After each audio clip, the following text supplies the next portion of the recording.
Hi everyone, this is Nia and today I'm going to be painting a jar of wild strawberries. I'm going to be using the same strawberry technique that I posted a while back, but in a looser style. Like usual, I'm going to begin by sketching it out, and on the left is the reference image that I used. I really like how the strawberries are piled up together in the picture. I just think the round berries look very cute, but I'm going to paint it in a jar instead of a cup. I started out by drawing a very light and loose shape at the top to represent the space that I'm allocating for the clump of strawberries, and an oval-looking shape at the bottom in the width that I want as the jar to hold the strawberries. The main goal was to figure out the spacing, and once I'm satisfied with the position, I neaten the line starting with a jar. Once I'm happy with the shape, I start to draw out the strawberries draping over the jar just to know how they will interact, and I'm also going to draw this very loosely and lightly so I can erase and reposition the strawberries efficiently. I also want to include the leaves and flowers of the strawberries, so I want to lightly draw them, scatter them around the jar, and as for the strawberries, I'm going to play around with the size as well. I know it seems like I'm jumping around a lot when I'm sketching, but my thought process here is to actually create a frame with those elements that I mentioned before, so I like how the strawberries are bunched together on top of the jar later. This way I can also play with the weight of the composition before painting anything permanent. To loosen the composition, I like to add smaller strawberries with curvy stems. I find that this brings more dynamic and movement to the composition, and I'm also going to place leaves and the occasional flowers. Once I'm done, I try to fill in more around the middle part, especially for the strawberries which are going to be in focus or will have the most detail as I paint. And as for the strawberries in the background, I'm just going to draw them even lighter, and it's okay if they disappear as I paint later, but I just want to make a mental note at this point. Once I've formed the composition, I want to make sure that the lines are pretty clean, and I also want to fix the shapes of the strawberries or the leaves if they're a bit off. I'm also going to outline the main strawberries a little bit darker than the rest.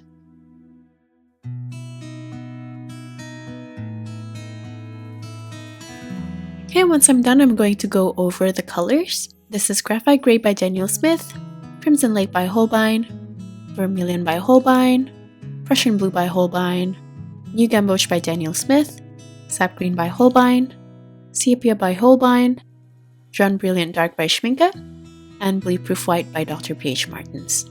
Okay, let's just hold for a bit. Here I dampen my paper while leaving out the flower and the main strawberries dry, and while the surface is still damp, I painted the strawberries using a mix of vermilion with a tiny bit of New Gamboge, and for the top of the strawberries and the rest of the space I used a mix of sap green with a bit of New Gamboge. I then left it to dry and re-wet the same surface area while leaving out the main strawberries and the flower again, and this time I'm going to use the same mix to paint the bottom of the strawberries to redefine a little bit more of the shape. In the middle of these two strawberries, the green looks a little bit muddy, so I'm going to add more of the green here. I'm going to keep working on the greeneries. This time I added a bit of sepia into the green and New Gamboge mix. And this time I'm going to paint on some of the leaves of the main strawberries. I like to paint tiny single leaves which gathers together in the middle, which is the top of the strawberries. And I also like to curve them very slightly using the tip of my brush so the leaves look a bit more organic and natural instead of them looking stiff. I'm also going to paint the base color of the strawberry leaves using the same green mix, but with a bit more sap green so the green doesn't look too brown. And I sort of create this tiny rotations as I'm painting the edges using the tip of my brush, so those edges look a little bit more textured instead of them looking smooth. For the strawberry leaves in front of the larger leaf, I'm going to use a dark green here by adding Prussian blue into the green mix. I'm also going to use this green to line some of the edges of the flowers, and since the flowers are going to be white, this will just help create an outline and a cleaner silhouette. Next, I'm going to move on to paint the strawberries. I use a mix of vermilion with a bit of New Gamboge to create an orange color, and I'm going to use this to first assign where the highlights are going to be and also outline the strawberry.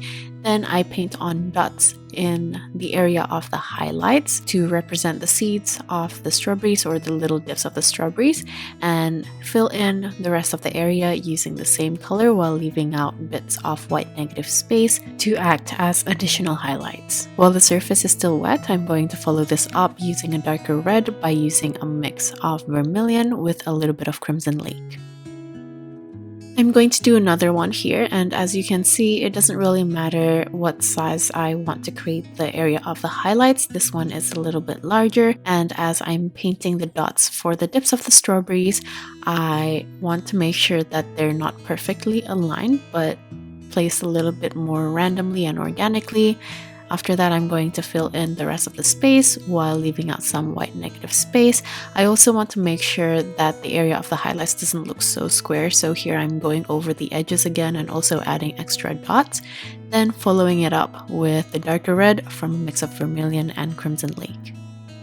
Now I'm just going to repeat the steps to paint the rest of the main strawberries here. In terms of the colors, since I'm only painting the base color for now, you can use any of the mixes that I've shown you and play around with the ratio. You can also create more of an unripe strawberry by making it look a little bit more orange as to red, or paint ripe ones using a lot of crimson lake in the mix. As I'm painting the base color of the strawberries here, I'm not really worried about waiting for the previous layers to completely dry, so I can actually take advantage of the wet on wet effect. With this being said though, since we are painting on a very tiny surface, this is why I'm painting using my small brush, so the surface doesn't become overly wet from the larger load on your brush if you were to use a larger brush. Painting wet on wet can be a little bit tricky, so you do want to make sure that the surface is just damp instead of puddling wet. This is why the initial paint application is as important. You do want to make sure that you have a medium load on your tiny brush instead of a heavy load, so it doesn't take too long for the paint to settle. If your surface is really shiny from the water, it's best to either wait for the area to dry and meanwhile you can move to paint on another area, or take off the excess paint using tissue. This way, when you're adding more wet paint, the colors will bloom slowly instead of them traveling too fast and uncontrollably. Once you get used to painting these strawberries, it actually doesn't matter if you follow through with the exact same steps that I mentioned earlier. As you can see, I paint on the dots straight away instead of painting the designated area for those dots first. Drawing out the area of the highlights will just help you as a visual aid. If you don't need them anymore, then it's completely fine as long as the result is what you're looking for. If you're interested in a more detailed strawberry tutorial, I've actually made one a long time ago. I talked about the form in more detail and it might help with the approach of this looser painting. So if you're interested in learning a bit more about the strawberry and the form, I'll leave the link to the video in the description box, and I'll also leave the playlist which has the tutorial at the end of this video.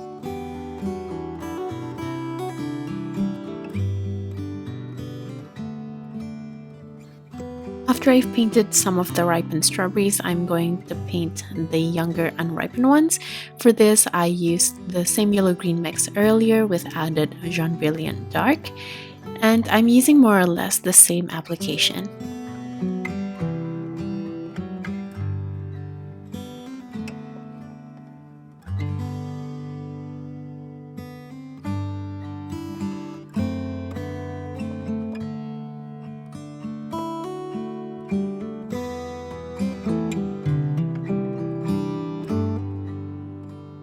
I think I forgot to mention earlier, but when I'm outlining the strawberry shapes, I like to actually make the edges a little bit wiggly, and this will just help give the more three-dimensional texture of the strawberries since they do have little dips.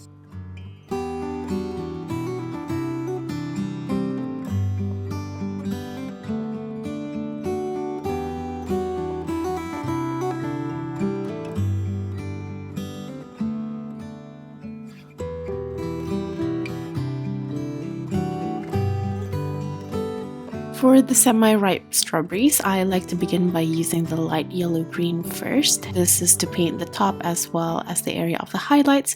Then at the bottom, I follow it up using a mix of vermilion and new gamboge.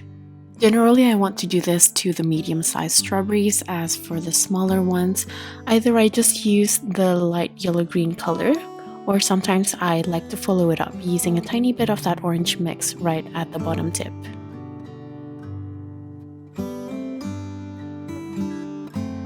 For the strawberries at the back or behind the main ones, I like to paint them a little bit more loosely. So here, as you can see, the form is not so defined. I'm using a lighter consistency to paint, and I'm not too worried about the correct placement of the highlights as much.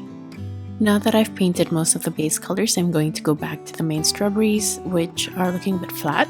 I'm going to use the dark red mix from Vermilion and Crimson Lake to paint the bottom and the sides as shadows. I like to paint using small strokes directed towards the bottom tip of the strawberries and making those strokes further apart to gradually change to the lighter base color. For some of the strawberries which are touching, this is where I use a deeper red from a mix of the dark red with a little bit of Prussian blue this time, and I just paint using dotted strokes to separate those shapes. Here I decided to add another strawberry since that area looks a bit empty, and this time I didn't leave out too much white space since the background is green. I'm also going to treat the strawberry the same way as before, not giving it too much detail as I did for the main ones. While I'm at it, I'm going to define the shapes of the strawberries at the back very loosely, the same way as I did on the left hand side. For some which are placed behind some detailed foreground, like the strawberry leaves here, I like to make sure that the colors stay separated. Going back to the leaves now, I use a mix of Sap Green, Gamboge, Prussian Blue, and Sepia for dark green, and I use this to paint some details as well as shadow shapes following the midrib and the veins of the leaves.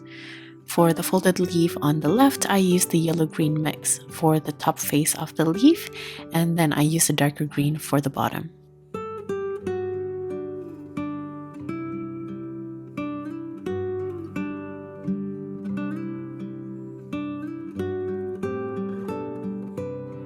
After painting on the leaves, I'm going to leave them to dry before I paint on any more detail. Meanwhile, I'm going to move on to paint the rest of the blurred strawberries.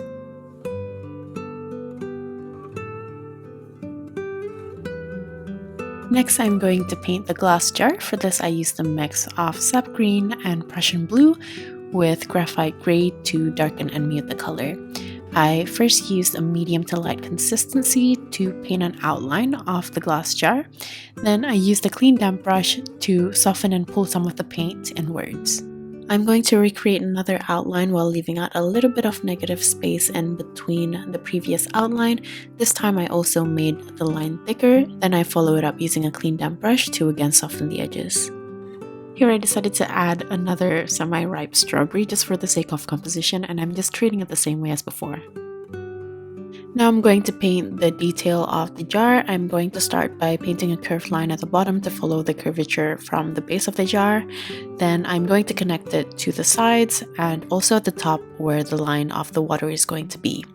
Once I've established those areas, then I'm going to use a clean damp brush to take some of the excess paint from earlier and pull the color inwards to the center so it becomes very light in value while leaving out small curvy areas as highlights. This is optional though, since I'm going to add additional highlights using bleed-proof white anyway, but I like the different values which helps in creating the glass texture. This is also why I like to add on darker values to line certain areas as well.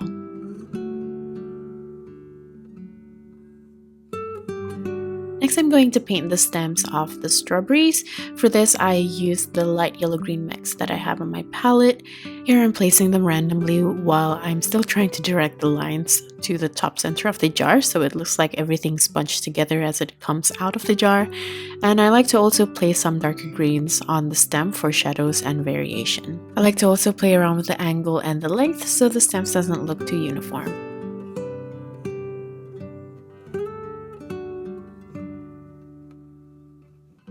On the sides here, I decided to add a bit more of the glass color since I felt like that area looks too bright, which makes the glass look a bit flat.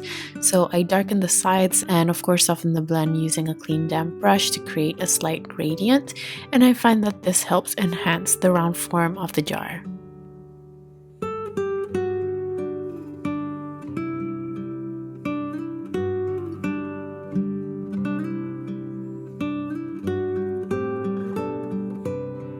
For the cast shadow, I'm going to use the thick consistency of the glass color and place it right under the base of the jar. Then I'm going to use a clean damp brush to pull the pigment and shape it according to the shape of the cast shadow. I'm going to follow this up using a purple mix, which is from Crimson Lake Prussian Blue and Sepia. Here I'm going to add some additional outlines and wiggly outlines to add a bit of detail using a thick consistency of the glass color. I'm going to go back to the strawberries again. I want to start balancing out the details. Here I felt like the details are still a bit too blurry on the strawberries, which are sort of out of focus, so I'm layering on more textures, especially along the sides, using the red mixes. While doing this, I'm still being mindful of how much detail I paint on, since I don't want them to compete with the main strawberries. This will help create depth since some elements are in focus whereas some are not. I tried to make the lines less clear, so I tend to use a lighter consistency for these strawberries compared to the main strawberries. This way the form won't be as pronounced.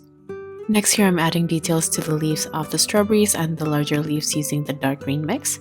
I like to just repaint the strawberry leaves while leaving a bit of the base color still showing. Sometimes I like to place this darker green at the bottom near the strawberry itself to indicate some shadows. For the flowers, I used a really thin consistency of graphite gray. This is really light, almost just like tinted water, and I just place it at the center of the flowers, leaving a bit of white space in the middle for the yellow or the center of the flower. Then I'm going to go back once the surface is dry, using a slightly thicker consistency to paint the darkest shadows, and then softening the edges using a clean damp brush. As for the center of the flower, I used a really thick consistency of new Gamboge.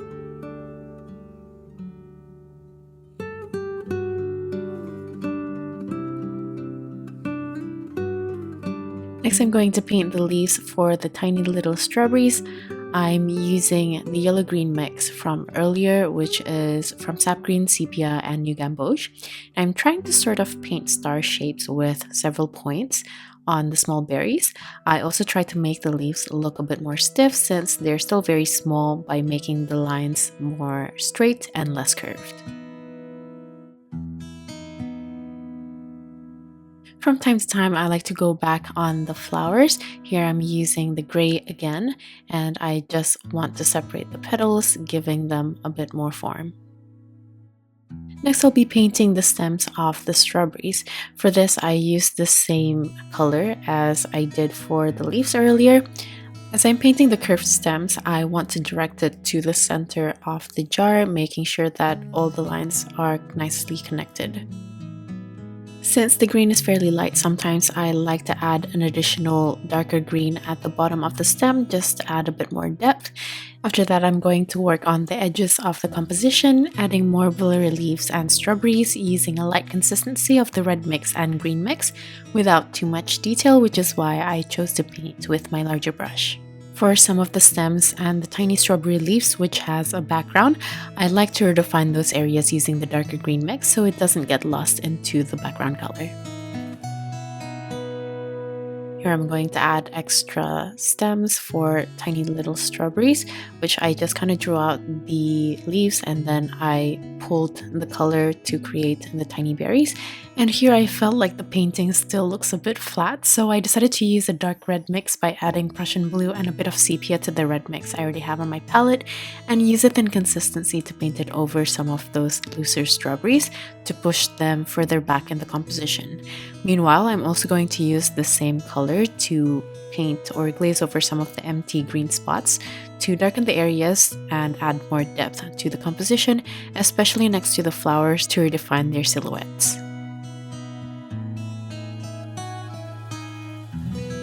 Once I've added the darker values, I felt like I needed to enhance the form of the red strawberries, so I'm using the same dark red mix in a thicker consistency this time to paint some shadows sparingly around the sides and the bottom of the main strawberries.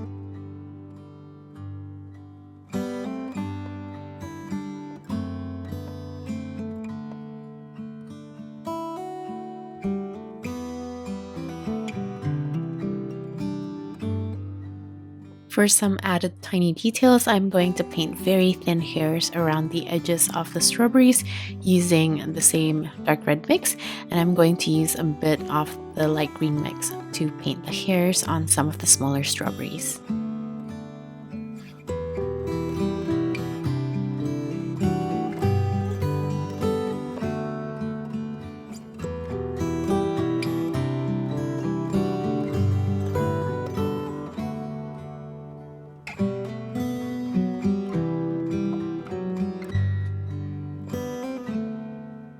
Here I'm adding additional adjustments to the darker values using the glass color from before in a thick consistency, and then softening the edges using a clean damp brush right under the strawberries to make them pop out more.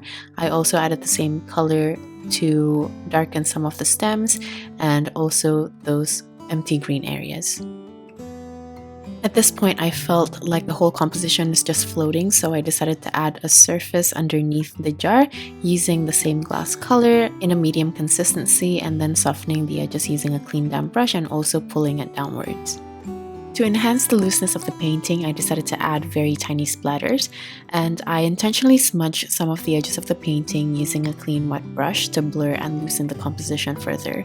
I'm also doing final touch-ups to the detail of the painting, especially for the strawberry leaves. Lastly, I used bleed-proof white to add extra highlights to the glass jar around the sides as curved lines, and I also added some larger and smaller shapes as little sparkles.